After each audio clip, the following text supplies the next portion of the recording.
पुरखों को तो सब कुछ पता होता है, उन्हें ये भी पता होता है कि आने वाले समय में क्या होगा, तभी लोग उन्हें याद करते हैं। उनका नाम तो आधार कार्ड में तो नहीं लिखा जा सका, क्योंकि उस समय आधार कार्ड नहीं था। ऐसे ही हमारे आपके पुरखे थे, जिन्हें हम भगवान गौतम बुद्ध और बुद्ध कहते हैं। उन्होंने एक बहुत अच्छी बात कही थी। उन्होंने कहा था, जीवन में दुख ही दुख है। वैसे ही मेरे जीवन में इस समय दुख है, सुबह ऑफिस जल्दी आना और देर रात घर जाना। और सबसे और ज़्यादा दुख हो जाता है कि हमारे दाईं साइड एक टीवी लगी है जिसमें मेरी फोटो दिखती है। प्रोड्यूसर सर का हमेशा सा रहता है कि उधर नहीं देखना, फ्रेम खराब हो जाता है। इसी पे बातचीत मेहमान पे लौटेंगे। एक और पुरखे हुए हमारे, जिनका नाम था अंजना।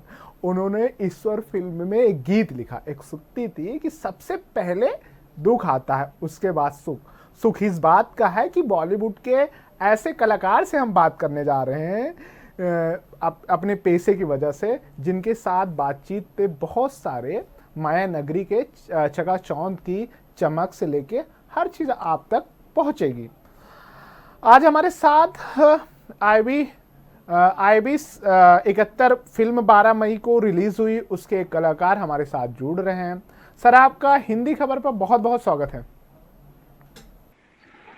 बहुत बहुत शुक्रिया। Thank you Ashwin for the introduction and for having me here. बहुत बहुत शुक्रिया। अगर इस फिल्म पे थोड़ी सी बात करें तो 1971 में पूर्व प्रधानमंत्री इंदिरा गांधी और भारत पाकिस्तान बांग्लादेश के किस्से को अगर कहें सच्ची घटना पे आधारित है। किस तरीके से दुनिया में पहली एक ऐसी घटना हुई जब किसी दूसरे देश के आज़ादी के जंग में भारत ने दखल दिया, और दखल ही नहीं दिया, हमारे वीर सैनिक, हमारे सिपाही, हमारे सेना उसमें जोर शोर से उन्होंने मुकाबला किया और बांग्लादेश को, जिसे पहले पूर्वी पाकिस्तान कहते हैं, अलग। इसी पे फिल्म 12 मई को रिलीज हुई है, जिसमें आप अनुपम खेर, विद्युत जैसे बड़े मजे हुए कलाकार देखे। उसी में से एक कलाकार हैं जो अपने अदाकारी, अपनी भूमिका से सबका दिल मोहित करने वाले फैजान खान। सर, आपका बहुत बहुत स्वागत है। पहला सवाल है कि ये फिल्म आपके लिए कितना इम्पोर्टेंट है और आपके जीवन में क्या बदलाव लाया है ये फिल्म? मेरे लिए एक्चुअली बहुत ज़्यादा इम्पोर्टेंस रखती है ये फिल्म। बहुत ही ज़्यादा इम्पोर्टेंट थी है। मतलब एक तो first of all it's my debut film. और जो एक दौर गुजर रहा था कोरोना का, जिस वक्त सभी बुरे हाल से थे, पूरा देश पूरी दुनिया, तो उस दौर से जब मैं गुजरा, 2 साल बिल्कुल ऑडिशंस नहीं थे, प्रोसेस नहीं था वर्क का। उसके बाद जब ये 2021 में मेरे पास अक्टूबर या नवंबर में ऑडिशन आया, तो उस दौरान जी। वो एक आशा की किरण, एक होप बनी कि अभी, क्योंकि मैं दिल्ली आ चुका था सेकेंड वेव में। मैं मुंबई ही रहता था, लेकिन सेकेंड वेव में Mumbai get back to Delhi हो गया था। और होप्स थोड़ी कम हो गई थी कि कैसे वापस जाया जाए, क्योंकि काम काफ़ी धीमा हो गया था, लिमिटेड प्रोजेक्ट्स हो रहे थे, और जो लोग इंडस्ट्री में काम कर रहे हैं वो लोग ही ज़्यादा काम कर रहे हैं। तो एक ये होप एज अ किरण, आशा की किरण बन के आई मेरी जिंदगी में प्रोजेक्ट, ये फिल्म। और जो कि सिर्फ ये कि कोई, आप कहते हैं कि 2-3 सीन या कोई एक सेकेंडरी कैरेक्टर या आप कुछ पार्ट कर रहे हैं, वो भी मेरे लिए एक बहुत ज्यादा इंस्पायरिंग रहता। लेकिन जब मुझे एक मीटी पार्ट, एक काइंड ऑफ डेब्यू पार्ट मिला, तो वो मेरे लिए और ज्यादा खुशी वो बढ़ गई कि मैं इसमें अपना काम और अपने आप को दिखा पाऊंगा लोगों तक, और शायद उससे लोग मेरे कला को, मेरे क्राफ्ट को जानेंगे और मुझे और काम देंगे। इसी पे एक सवाल है कि भारत में अगर बात करेंगे, ऐसी वीर गाथा बहुत है। अगर हम फिल्में बनाने बैठ जाएं तो आप कहानियों की कमी नहीं होगी।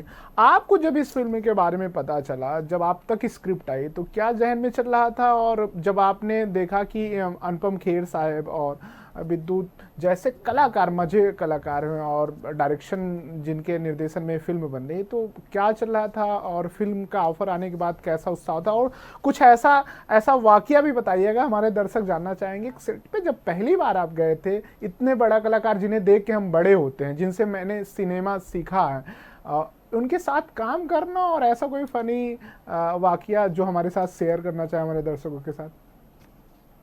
हाँ, बेशक बेशक बेशक। स्क्रिप्ट जब मेरे पास आया, फुल स्क्रिप्ट जब मुझे मिली थी, मीटिंग हमारी हुई थी मुंबई में जब मैंने कॉन्ट्रैक्ट साइन करा था डायरेक्टर के साथ, तो मैं काफी एक्साइटेड था क्योंकि मैंने गाजी अटैक देखी हुई थी संकल्प सर की, जो कि उनकी पहली तेलुगु फिल्म है, हिंदी में भी रिलीज हो चुकी है, उसे नेशनल अवार्ड मिला हुआ है।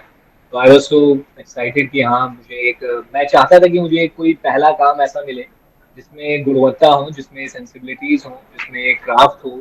ऐसे ही कोई कमर्शियल फिल्म ना मिल जाए जिसमें आप बस कोई कैरेक्टर प्ले कर रहे हैं लेकिन उसका कोई मतलब नहीं है उस फिल्म का भी। तो मैं बहुत खुश था कि एक बहुत अच्छी स्क्रिप्ट है और स्क्रिप्ट ही हीरो है। इस बात से मैं और ज्यादा खुश था कि जैसे कि आप देखते होंगे हमारे हिंदी सिनेमा में अमूमन ऐसी फिल्में बनती हैं जिसमें सिर्फ हीरो ही दिखते हैं और स्क्रिप्ट नहीं दिख पाती है ज्यादा। तो मैं हमेशा दुआ करता था, विश करता था कि काश मुझे पहला प्रोजेक्ट या दूसरा ऐसा मिले जिसमें स्क्रिप्ट हीरो हो, ताकि बाकी कलाकार जो हैं वो भी दिखें और कहानी दिखे। तो मैं काफी खुश था स्क्रिप्ट पढ़ के, और ये भी एक्साइटेड था कि जो हमारे एक्शन स्टार हैं, सिर्फ इंडिया में नहीं पूरी दुनिया में माने जाने एक्शन स्टार हैं, टॉप 10 टॉप 5 मार्शल आर्टिस्ट की लिस्ट में आते हैं। तो उनके साथ कैसे मैं अपने सीन्स करूंगा, और थोड़ा बहुत मैंने एक्शन भी करा है, तो वो कैसे करने को मिलेगा, कितना सीख पाऊंगा, वो सब चीजें चल रही थी जब रैप हम कर रहे थे। और साथ ही साथ कश्मीरी डायलेक्ट जो है इसमें मैं कश्मीरी हाईजैकर का किरदार प्ले कर रहा हूँ, और साथ ही मेरे साथ विशाल है। तो उनका भी मैंने काम जब मैं लॉक हुआ था इस प्रोजेक्ट में तब देखा, मर्दानी 2 और अलग जो उनके प्रोजेक्ट्स हैं। तो आई वॉज प्रीटी एक्साइटेड कि अच्छे कलाकारों के साथ काम करने को मिलेगा। तो देखते हैं कैसा सेट पे ऐसा रिजल्ट कोई होता है। वाकया जो मतलब मजेदार रहा हो, जो याद रहा हो, आपके लगा होगा कि ये क्या हो गया, ये कैसे हो गया, और बहुत मजा आया होगा, बहुत जिसे मजा आज भी आया, हाँ याद करते मजेदार, हो। जिसे आज भी याद करते हो बड़ा हंसते जी होंगे। जी जी, काफी सारे हैं। अगर मैं याद करूँ तो बिल्कुल। एक तो पहला दिन ही है जो हम मेरा जो एक्शन सीक्वेंस है उसमें हम पहले एक दिन एक्शन रिहर्सल कर रहे थे। तो उस वक्त जो मैं पहली बार फर्स्ट टाइम विद्युत सर से मिला, तो एक छोटा सा हमारा उसमें सीन है, एक ब्रिज पे, वुडन ब्रिज है कश्मीर में ही, डल लेक में। वहां पर हम सीन कर रहे हैं, विद्युत सर है, मैं हूँ, वो मुझे सेव कर रहे हैं एनिमीज से। तो दो गूंस इधर से आ रहे हैं, दो लेफ्ट से आ रहे हैं, दो राइट से आ रहे हैं। अब वो ब्रिज इतना शेकी है कि अगर उस पर 3-4 लोग भी अगर वॉक करेंगे या रन करेंगे ज्यादा तो वो टूट जाएगा। तो उस पे हमें एक्शन करना है, और साथ ही आप ऐसे शख्स के साथ एक्शन सीन कर रहे हैं जो एक्शन में माहिर है, जो एकदम क्विक क्विक अपने मूवमेंट्स करता है। तो मुझे लिटरली उस सीन में गोल से तो बचना ही है, लेकिन मैं साथ ही साथ विद्युत सर के मुंह से भी बच रहा था कि कहीं एक मुझे अगर हाथ लग गया या पड़ गया तो मैं सीधा कर तो लेके अंदर। फिल्मी कैरियर उड़ने की वजह डाउन होने लगेगा।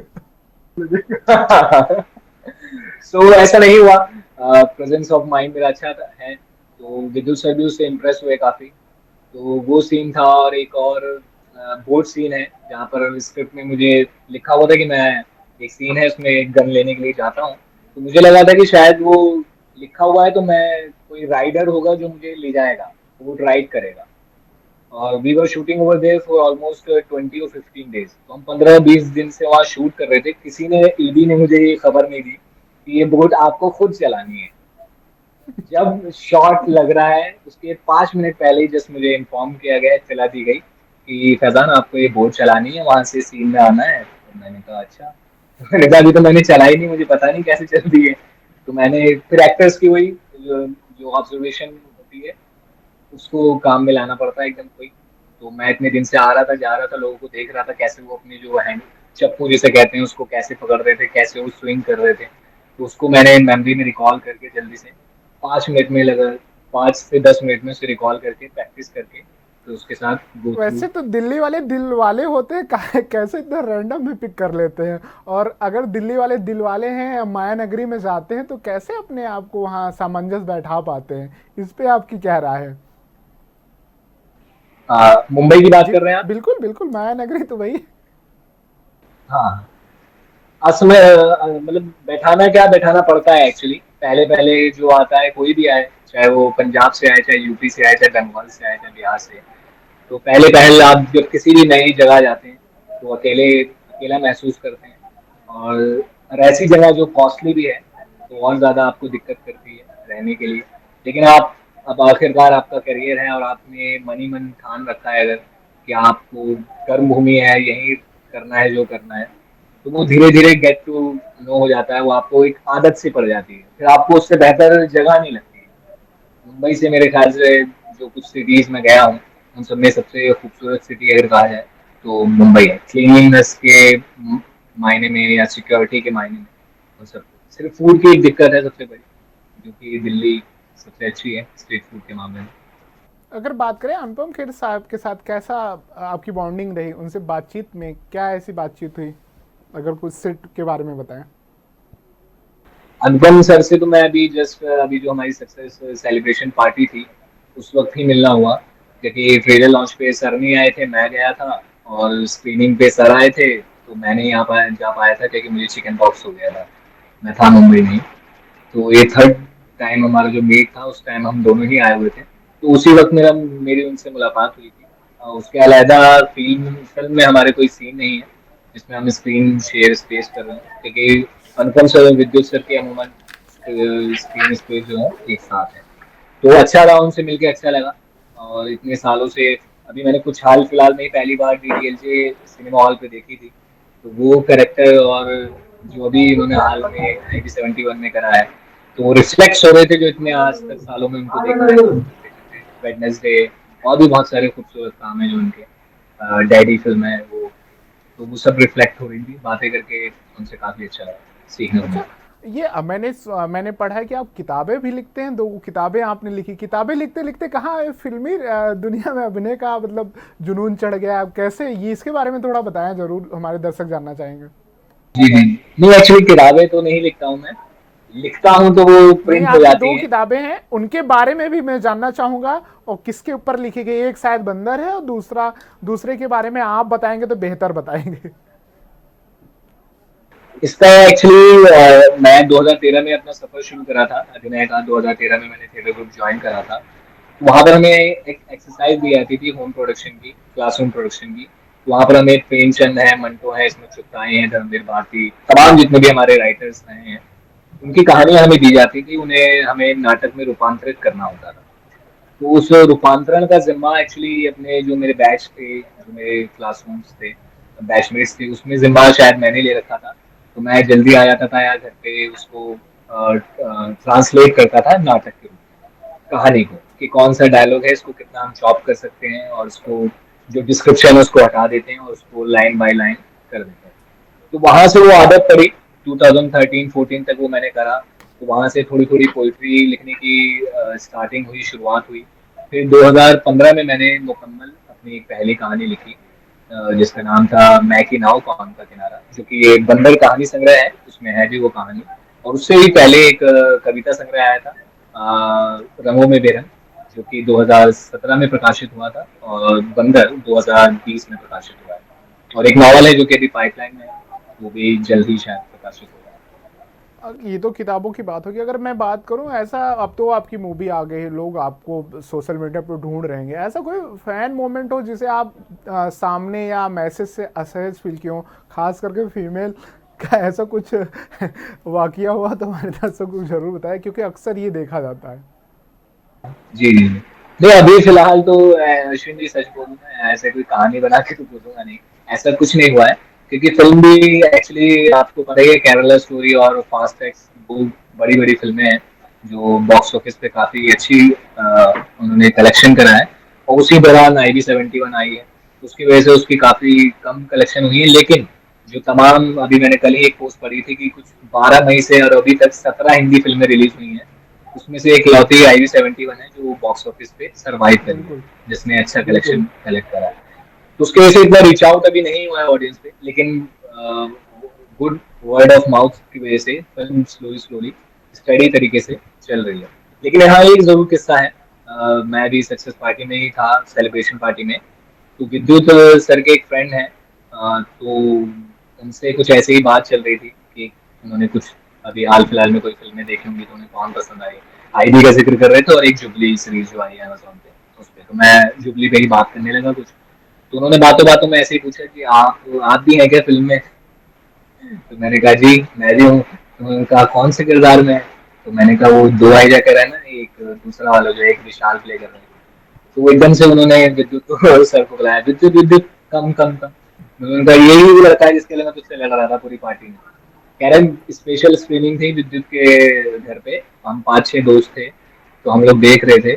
जो डायरेक्टर्स राइटर्स वो भी डायरेक्टर्स हैं, तो कह रहे थे मुझे तुम्हारा इतना काम पसंद आया, इतना काम पसंद आया कि मैं तुम्हारा फैन हो गया। उन्होंने अपना कांटेक्ट भी शेयर करा मुझसे और कहा कि अगर मैं आगे चल के कुछ भी बनाऊंगा तो तुम्हें जरूर दूंगा। कह रहे तुम पूरे कश्मीरी मुझे लग रहे थे। इवन उन्होंने सोचा कि मैं शायद कश्मीरी ही हूँ। जब मैंने अपना नाम बताया फैजान, तो उन्होंने खुद भट्ट लगा दिया कि फैजान भट्ट। मैंने कहा नहीं, फैजान भट्ट नहीं, फैजान खान, और मैं दिल्ली से ताल्लुक रखता हूँ। तो काफी वो अमेज हुए और काफी मुझे मतलब खुशी मिली जान के कि उन्हें काम पसंद आया और काफी लोगों को पसंद आया।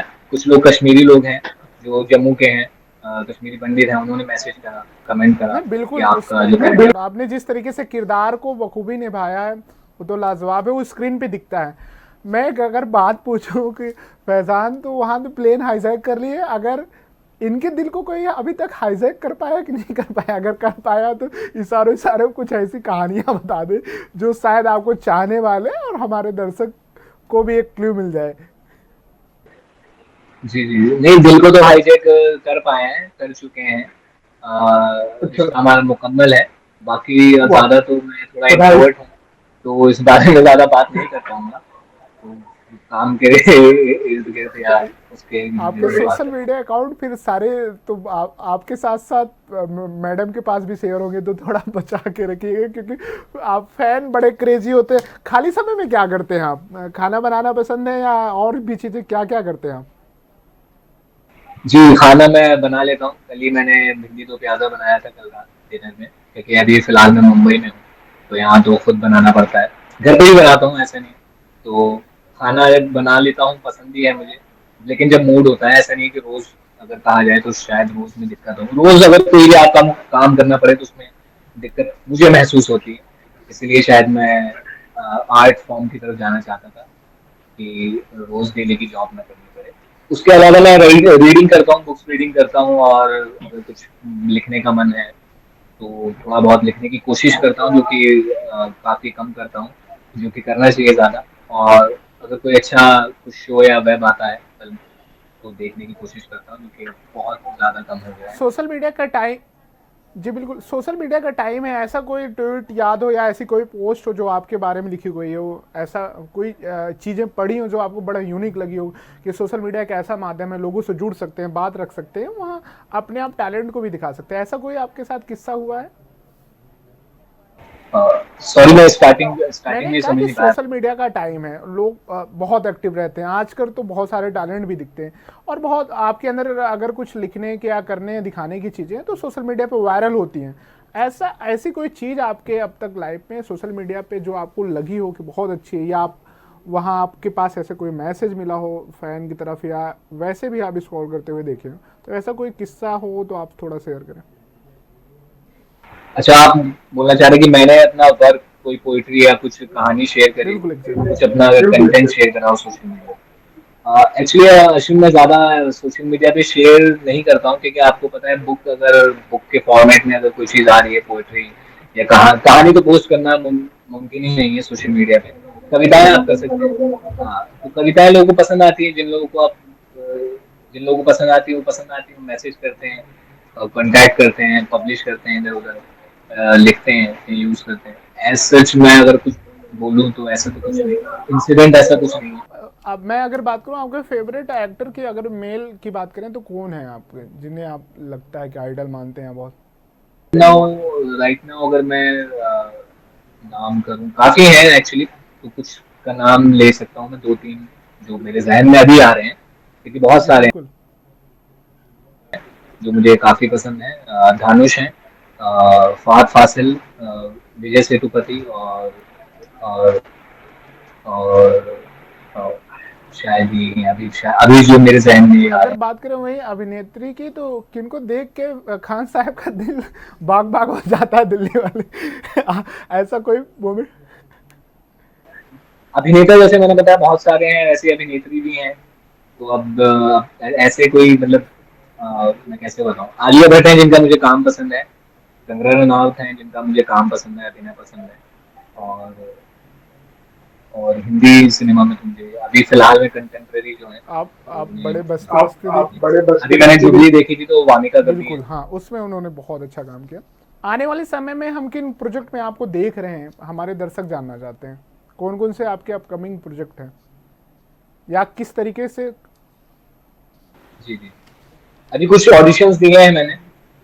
लीड के लिए दिया है एक वेब शो का, और कुछ फिल्म से उनके लिए दिया है प्राइमरी पार्ट का। तो वो अभी पाइपलाइन में है, उस पर डिस्कशन चल रहा है, कुछ होल्ड पे हैं चीज़ें। तो अब जब फाइनल होंगी तो इंशाल्लाह जल्दी फ्लो पे आएंगी। आपको किस तरीके की आपको कहानियाँ किस बहुत ज़्यादा अट्रैक्ट करती हैं कि ऐसी स्क्रिप्ट या इस सब्जेक्ट पे मैं काम कर सकता हूँ बेहतर तरीके से एज ए लीड रोल में? अश्विनी, कहानियां मैं कहता हूँ कि जिस भी जोनरा में हो, जिस भी जोनरा में लिखी गई हो, जिस भी फ्लेवर की हो, एक अच्छी राइटिंग अगर टाइम लेके करी गई हो गुणवत्ता के साथ, तो वो आपको अट्रैक्ट करेगी। मुझे ऐसा कोई नहीं कि इस जोनरा में है तो मुझे शायद बहुत पसंद आएगी या ऐसा कुछ। जिस भी जोनरा में सॉरी जिस भी जोनरा में अगर हो, मैं ऐसे सर्टेन कैसे बताऊं मैं कोई अच्छी अगर स्क्रिप्ट है, आप पढ़ते हैं और वो एक टॉर्च की तरह आपके हार्ट में, आपके जहन में वो एक रोशनी डालती है आपके ब्रेन में कि हाँ ये कुछ है, इसमें कुछ कंटेंट है, इसमें कुछ बात है, कहानी है जो लोगों तक पहुंचनी चाहिए। तो फिर आपका मन करता है कि हाँ मैं इस कहानी का पार्ट बनूं, एज अ लीड या प्राइमरी या सेकेंडरी, या एज अ राइटर या as a director, as a light man, music man, जिस भी माध्यम से आप आर्ट के माध्यम से उससे जुड़ना चाहेंगे। मेरा ये सवाल है कि आपके ड्रीम ऐसे कौन से हीरो हैं या हीरोइन हैं जिनके साथ आप काम करना चाहते हैं, और उसकी वजह क्या हो सकती है, ये भी जानना चाहेंगे हमारे दर्शक। सॉरी टू से अर्जुन जी, मेरा ऐसा कोई सच ड्रीम हीरो या हीरोइन नहीं है। या जिनके साथ आपको काम करना पसंद है कि एक बार तो इनके साथ किसी एक प्रोजेक्ट में जरूर मुझे काम करना है। जी जी जी। सच मतलब ऐसा कभी मुझे फील नहीं हुआ। इरफान साहब के साथ मैं काम करना चाहता था, एक प्रोजेक्ट भी था जिसमें मैंने ऑडिशन दिया था, वो भी उसका हिस्सा थे और मैं उसमें शॉर्ट लिस्टेड भी था, लॉन्ग भी हुआ। लेकिन तब तक वो कास्ट चेंज हो गई थी क्योंकि उस टाइम वो बीमार थे, तो वो मुकम्मल नहीं हो पाया और मैंने भी शो नहीं कर पाया था उस टाइम पे। तो शायद एक वही अभिनेता थे शायद जिनके साथ मैं चाहता था काम करना, कि मतलब सेट पे या ऑन स्क्रीन उनसे कुछ बात कर सकूं, सीख सकूं उन्हें देख के। उसके अलावा तो मुझे एज सच कभी ऐसा फील नहीं हो कि इनके साथ काम करना। ये मतलब काम ये करना है मुझे। बहुत से अच्छे एक्टर्स हैं जिनके मैंने अभी नाम लिए, रणबीर कपूर, दानुश, विजय सेतुपति, फहद फासिल, और भी बहुत सारे अच्छे एक्टर्स हैं, के मैनन जी।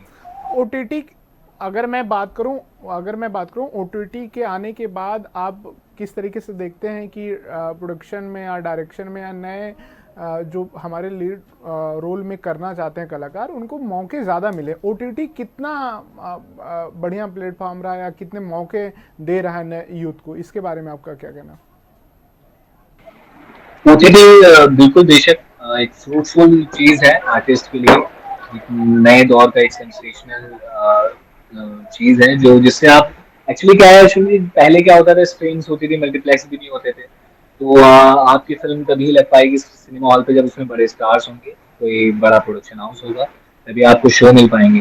तो उससे क्या होता था, जो न्यू डायरेक्टर्स हैं, न्यू एक्टर्स हैं, या कोई न्यू स्टोरी राइटर है, वो अपनी कहानी नहीं कहता था, क्योंकि उसे फिर certain of kind of Bollywood film, masala film, और उसमें आइटम सॉन्ग वो सब डाल के उसके साथ छाट पीट करके और वो टिपिकल कोई हीरो लेना पड़ता था, तब जाके वो फिल्म बन पाती थी। फिर वो क्या बनती थी वही समझ सकते हैं। लेकिन जब ये ओटीटी प्लेटफॉर्म हमारे पास आया है, तो उसमें जो स्क्रीन राइटर्स हैं, जो स्टोरी टेलर्स हैं, वो अपनी कहानी जैसे वो चाहते हैं वो कह सकें। उनका वो एक माध्यम मिला जिसमें कोई रोक टोक नहीं है, क्योंकि वहाँ कोई टिकट बाय नहीं कर रहा है, तो वो एक डर भी नहीं है कि अगर ये नहीं चला, ये कैसा इसका रिस्पॉन्स आएगा। और वहाँ आप पूरा कंटेंट अपना फोकस जो आप कहानी कहना चाहते हैं शुद्धता के साथ, पूरी प्योरिटी के साथ आप उसको कह सकते हैं। और इसी वजह से शायद ओटीटी एकदम बूम पे जो हमने देखा कोरोना के टाइम आया, क्योंकि एक तो लोग खाली भी थे और कंटेंट भी बहुत अच्छा अच्छा आ रहा था। लेकिन अब उसके जो अच्छा होता है उसका दुष्प्रभाव भी होता है। तो अब ओटीटी का थोड़ा दुष्प्रभाव भी हो रहा है कि उसको as a serial, TV serial की तरह उपयोग में लिया जा रहा है, सीरीज पे सीरीज, सीरीज पे सीरीज, विदाउट एनी कंसर्न कि हम क्या कंटेंट लिख रहे हैं और प्रोवाइड कर रहे हैं अपनी ऑडियंस को। तो वो भी एक पॉजिटिव और एक नेगेटिव दोनों चीज़, क्योंकि स्टार्स भी अब ओटीटी पे आ रहे हैं, जो कि मुझे एज ऑडियंस लगता है कि audience new actors, new talent को देखना चाहती है, क्योंकि स्टार्स को तो वो देख ही रही है बचपन से और अभी भी सिनेमा हॉल्स में देख रही है। तो एक स्पेस ऐसा होना चाहिए जो नए लोग उस पर काम कर सकें और लोग और स्ट्रक हो सके, और जो कि हुआ है। जमताड़ा जैसे है, जुबली है अभी, या और भी कितनी सीरीज हैं जिसमें न्यू टैलेंट है, वही ज्यादा चर्चित रही, इसमें कंटेंट है। एक मेरा आखिरी सवाल होगा कि मैं जानना चाहता हूँ कि पहला ब्रेक कितना इम्पोर्टेंट होता है बॉलीवुड में, और खास करके आपका जो पहला ब्रेक है, आप यूथ को क्या एडवाइस देना चाहेंगे, किस तरीके से पेशेंस रखना चाहिए, और अगर जा रहे हैं तो अपने सपनों को जो बुन रहे हैं सपने, उसे कैसे संभाल के रखें कि उनके भी सपने पूरे हो सकें। बिल्कुल बिल्कुल, पहला ब्रेक बहुत इंपॉर्टेंट होता है। पहला काम मिलना, ब्रेक भी मैं अगर ना कहूँ तो पहला काम ही अगर आपको मिले, बहुत इंपॉर्टेंट होता है, क्योंकि आपको एक राह मिलती है, वहां से आप अपना काम दिखा सकते हैं, जो आपने अपने अंदर बटोर के रखा हुआ है, जो आपने सीखा है या आपके अंदर पहले से है। तो उसको शोकेस करने के लिए आपको एक मौका चाहिए होता है। आप सालों साल भटकते रहते हैं, जैसे 2013 से ही मैंने शुरू करा था अपना सफर, और 10 साल मुझे एक पहला काम पाने में लग गया कि मैं जिसमें अपना काम दिखा सकूं। और वो भी मेरी खुशकिस्मती है, क्योंकि बहुत से लोग, अभी भी सारे लोग हैं मेरे को एक्टर्स हैं और मेरे सीनियर्स हैं बहुत से थिएटर के, जो मैं देखता हूँ अभी भी 15-20 साल लोगों को हो गए हैं, लेकिन एक बड़ा किरदार, एक ठीक ठाक किरदार जिसमें वो अपने आप काम को दिखा पाए, वो नहीं मिल पाता है, क्योंकि बहुत ज़्यादा कंपटीशन है। और बाकी बात रही सीख की, मैं इस काबिल नहीं हूँ कि किसी को सीख दे सकूं, मुझे ऐसा लगता है सबको अपने जीवन से सीखना चाहिए, अपने आसपास से सीखना चाहिए। और सबसे बड़ी मेरे लिए जो सीख है वो मेरे लिए समय है। मैं किसी से इंस्पायर नहीं होता, ना कोर्स से, ना किसी की पर्सनैलिटी से, ना किसी की लाइफ से। मैं घड़ी देखता हूँ और समय देखता हूँ और देखता हूँ कि दिन घट रहे हैं, और मैं जहाँ 2013 में शुरू करा था या उससे पहले कहाँ था, अब कहाँ हूँ, और 1 साल बाद कहाँ हूँगा। तो वही एक तरीके का इंस्पिरेशन मिल जाता है, एक डर पैदा करता है, एक आपके अंदर भूख पैदा करता है काम करने की, काम को ढूंढने की, उसके प्रति काम करने की। तो मेरे लिए तो वही इंस्पिरेशन रहता है। बाकी तो मैं सलाह तो शायद ना दे पाऊँ। अब अगर मैं फिर से लौट के थोड़ा पीछे जाना चाहूँगा, IV71 के बारे में कोई ऐसी बात जो आपको दर्शकों तक शेयर करना चाहते हैं, उसके बाद हमें वाइंड अप, मैं इंटरव्यू क्लोज करूँगा। तो इसके बारे में बताएं, जो आपकी नई फिल्म है IV71, इसके बारे में कुछ और आपको लगता है कि जो शेयर करना चाहिए अपने दर्शकों के साथ, फैन के साथ, तो आप उसके बारे में थोड़ा बताएं। सबसे पहले तो यही कहना चाहूंगा दर्शकों से कि फिल्म अभी भी सिनेमा हॉल में है, आप लोग जाइए, आपको बहुत अच्छी लगेगी। स्पाई थ्रिलर फिल्म है, और इसमें कोई बॉलीवुड काइंड ऑफ सॉन्ग या आइटम सॉन्ग या कोई हीरोइन लव सीन जो हमारा रहता है स्पाई फिल्म में भी इंटरेस्ट दिखाते हैं हम, तो वो नहीं है। एक फोकस्ड फिल्म है, जो स्टोरी है, कहानी है, पटकथा है, उसके ऊपर ही फिल्म चलती है, उसको फॉलो अप करती है, और बहुत ही खूबसूरती के साथ स्टोरी टेलिंग करी गई है। पहली और एक एक सच्ची कहानी है जो 1971 के दौरान घटी है, और एक पैट्रियोटिक फिल्म भी है, तो हमें जरूर देखनी चाहिए ऑडियंस को। पहले तो यही कहूँगा। बाकी कोई इंसिडेंट आप कहना चाह रहे हैं कि कुछ क्या उसके रिलेटेड कुछ इससे रिलेटेड कुछ बात करना चाह रहे हो आप तो कर सकते हैं। तो कर दो। इससे रिलेटेड तो मैं, मेरे जहन में तो इंसिडेंट्स हैं, क्योंकि मैं कहानी को जब जैसे फिल्म है उसमें अपना कैरेक्टर है, उसको लेके क्या सोचता था, चीजें थी। एक मुझे इंसिडेंट याद आ रहा है, एक सीक्वेंस है वहां पर, मुझे मेरे पीछे कोई चेस कर रहे हैं, सिकंदर करके कैरेक्टर है, तो वो हमारे शॉट लगा था शाम के टाइम पे कश्मीर में। तो मैं शू नंबर पहनता हूँ 9, मुझे कॉस्ट्यूम डिपार्टमेंट से उस टाइम पता नहीं क्यों 8 नंबर का शू दे दिया गया। तो उस टाइम मुझे बहुत ज्यादा स्नोफॉल हो रही थी, स्नो थी, और 8 नंबर, 1 नंबर जूता अगर आपको छोटा दे दिया जाए तो आपके जो लेग्स हैं पीछे से छिलने लगेंगे, और मुझे वहां पर रन करना है क्योंकि पीछे मेरे कोई पड़ा हुआ है। तो वो बहुत वहां पर मुझे दिक्कत कर रहा था। तो सर जो हमारे हैं संकल्प सर, मुझे बैग लेके एक्चुअली होल्ड करके चलना था, तो 2-3 टेक्निकल टेक हो रहे थे, तो संकल्प सर हमारे जो है वो मेरा बैग होल्ड कर रहे थे जब मैं वापस आ रहा था बैक टू द पोजीशन जहाँ से हम दोबारा टेक कर सकते हैं। तो उन्होंने मेरा मुझसे बैग मांगा कि ला बैग, तेरा भी स्पॉट बॉय होता है ना, वो ये पकड़ता बैग, क्योंकि एक्टर्स स्पॉट बॉय रखते हैं पर्सनल।